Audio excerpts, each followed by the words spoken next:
Buenos días, este es el resumen de la clase de sistema inmune para tercero medio. En primer lugar, el sistema inmune es un mecanismo de defensa que tiene el cuerpo humano frente a ciertos agentes invasores, que generalmente son microorganismos. Estos agentes invasores van con la finalidad de tener un ambiente con nutrientes donde reproducirse y establecerse. Pero colateralmente, algunos generan enfermedades en el hospedero.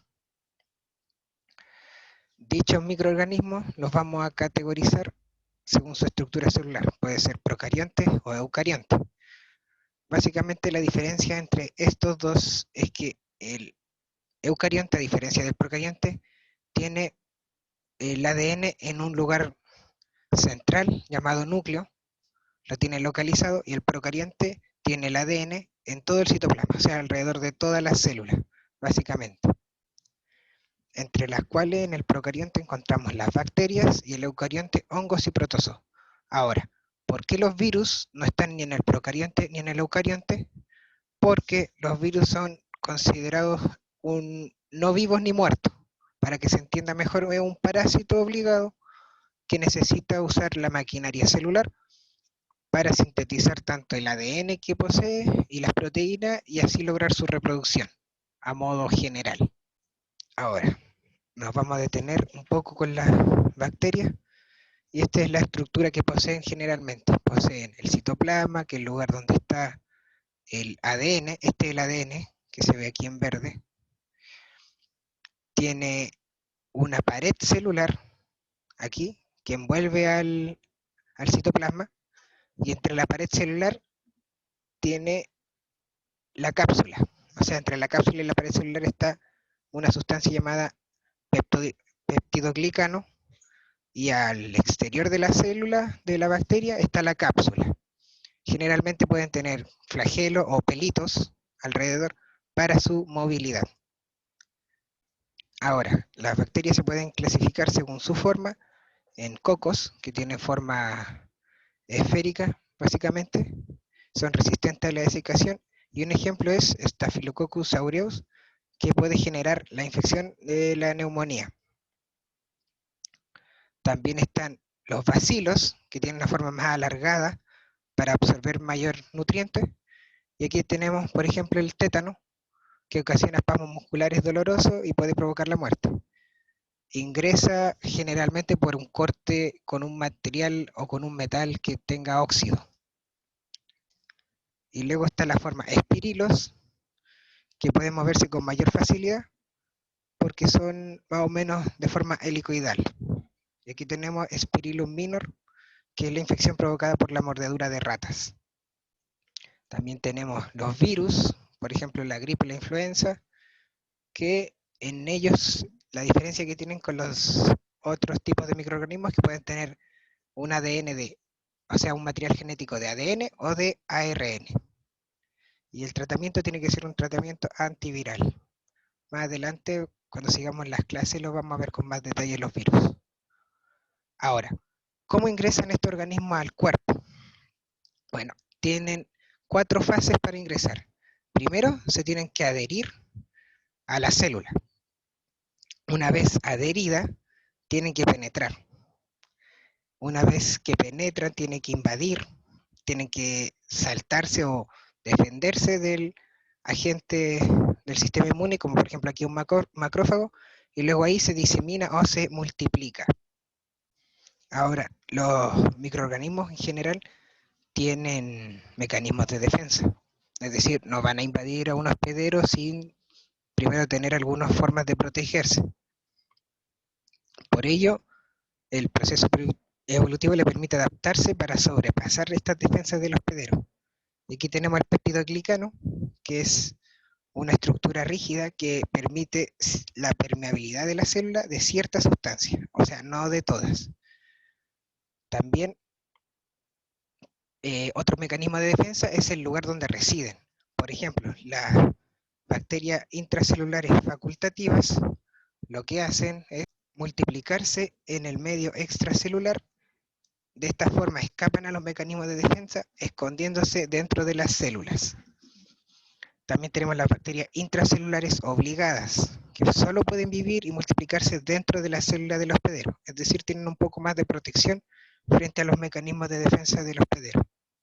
Y están las bacterias extracelulares que solo viven y se multiplican en el espacio intercelular, o sea, afuera de la célula.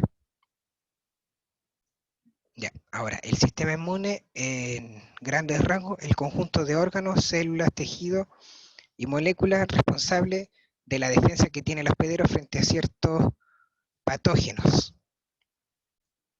Los patógenos, como definición, podemos tener que es todo aquel que sea capaz de provocar enfermedades infecciosas en el hospedero. Y su contraparte sería el antígeno, y el antígeno sería toda aquella sustancia que permite generar una respuesta inmunitaria frente a un patógeno.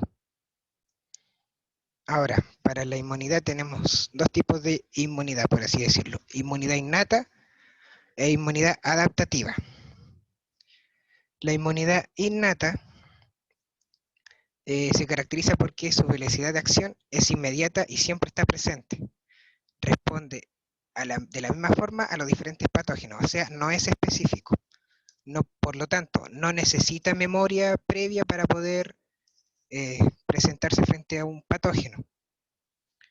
Y también es responsable de la primera y segunda línea de defensa frente a los patógenos. O sea, la inmunidad innata está presente en la primera y segunda línea de defensa que veremos más adelante.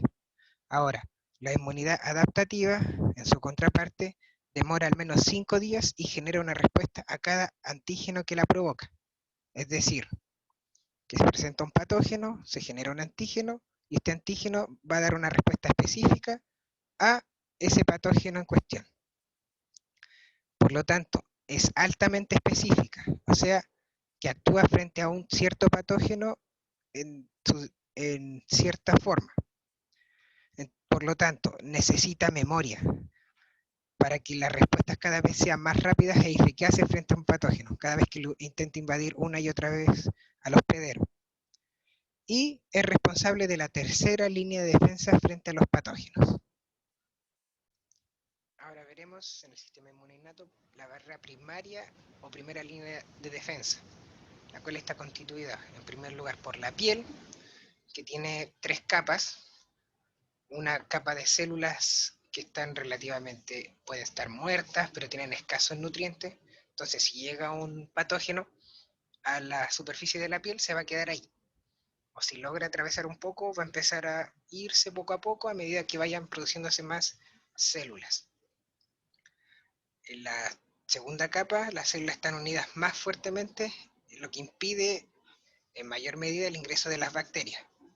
Y por último lugar, está la dermis, donde aquí se sintetiza el sudor y el sebo, que generan un ambiente ácido para los patógenos.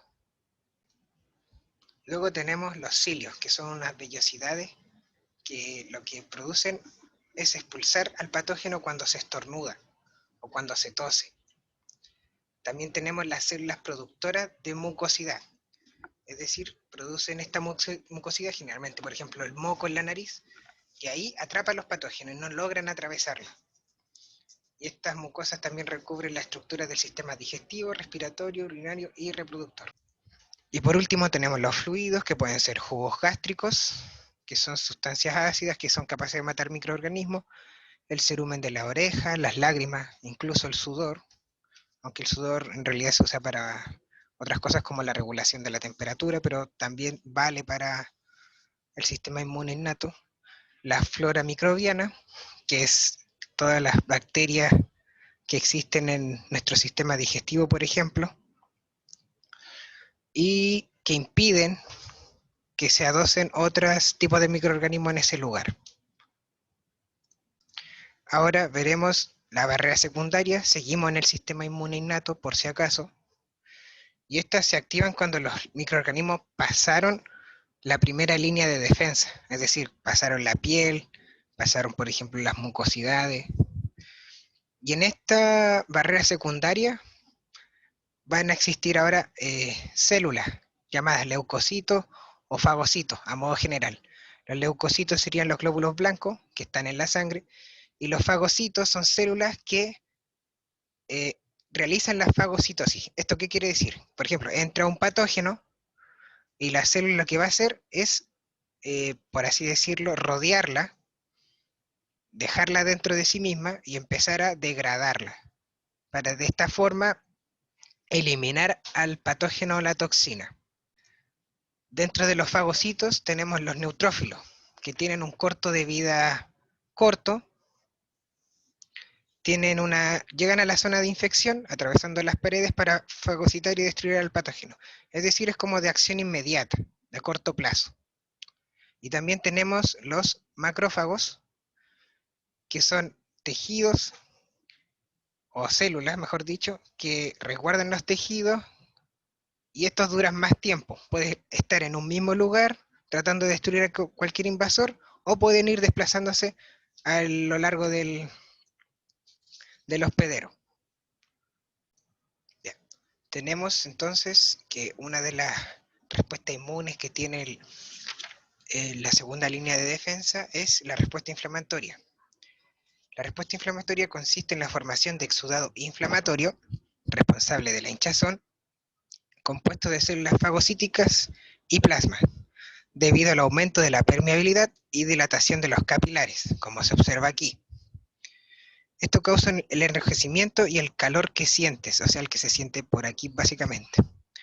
Los fagocitos salen por entre medio de las células de los capilares, por acá, que pueden ser macrófagos en este caso, hacia el lugar donde están los patógenos, aquí, estas bacterias que están entrando. Los reconocen aquí y los fagocitan, o sea, los degradan, por así decirlo.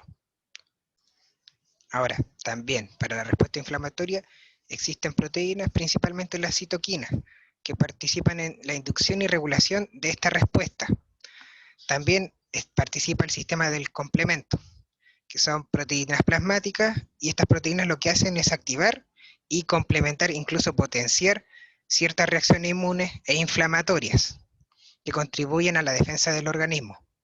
Cuando ocurre la activación del complemento, se forman grandes complejos proteicos denominados complejos de ataque de membrana, que producen la muerte osmótica de la célula al alterar su permeabilidad. O sea que también pueden destruir las bacterias por muerte osmótica, o sea, alterar la permeabilidad de la bacteria. Y por último, para terminar el resumen, tenemos el sistema inmune adaptativo, que sería la barrera terciaria de este sistema. En este caso tenemos el sistema inmune adaptativo celular y humoral. La celular está obviamente mediada por células, de ahí su nombre. Por ejemplo, están los linfocitos T, que son producidos de la célula ósea y maduran en el timo.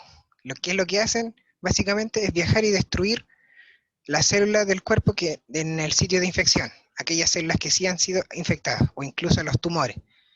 Y el sistema inmune adaptativo humoral es mediado por anticuerpos, linfocitos B, y lo que hacen básicamente es actuar sobre ciertos antígenos para el cual tienen un citokinina específico. O sea, básicamente es tratar de generar una respuesta inmune específica.